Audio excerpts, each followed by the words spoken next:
అందరికి నమస్కారం. నేను మీ భరత్.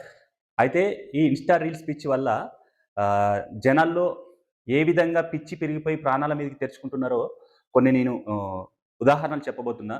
ముందుగా ఈ వీడియో పూర్తిగా చూసే ప్రయత్నం చేయండి. అదేవిధంగా ఇది ప్రజా ప్రయోజనాల దృష్ట్యా ఈ వీడియో చేయడం జరుగుతుంది. మీకు ఖచ్చితంగా నచ్చుతుందనే ఆశిస్తున్నా.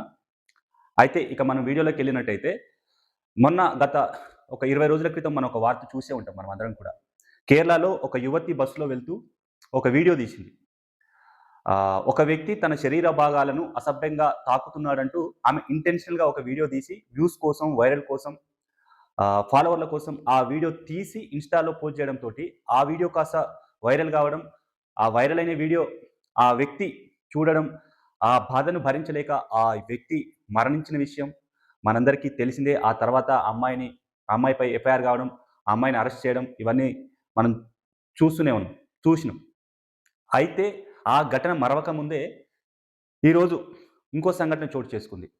ఒక ఉత్తరప్రదేశ్‌లో ఒక అమ్మాయి 27 ఏళ్ల యువతి తన ఇన్‌స్టా రీల్స్ కోసం ఏకంగా ఆమె ఫ్యాన్‌కు ఉరేసుకుంటూ ఒక వీడియో తీయాలనుకుంది.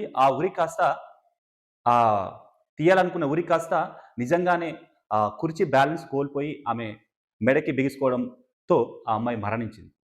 ఇలా చెప్పుకుంటూ పోతే దేశంలో అనేక సంఘటనలున్నాయి.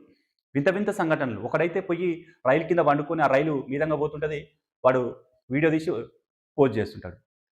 అసలు ఏం జరుగుతుందో దేశంలో అర్థం కాదు. మరి ర దేశ బ మన కేంద్ర ప్రభుత్వం ఈ సోషల్ మీడియా, రీల్స్, ఇన్‌స్టా ఇలాంటి బ్యాన్ చేయాల్సిన అవసరం ఉన్నది. లేదంటే నియంత్రణ చేయాల్సిన అవసరం ఉన్నది.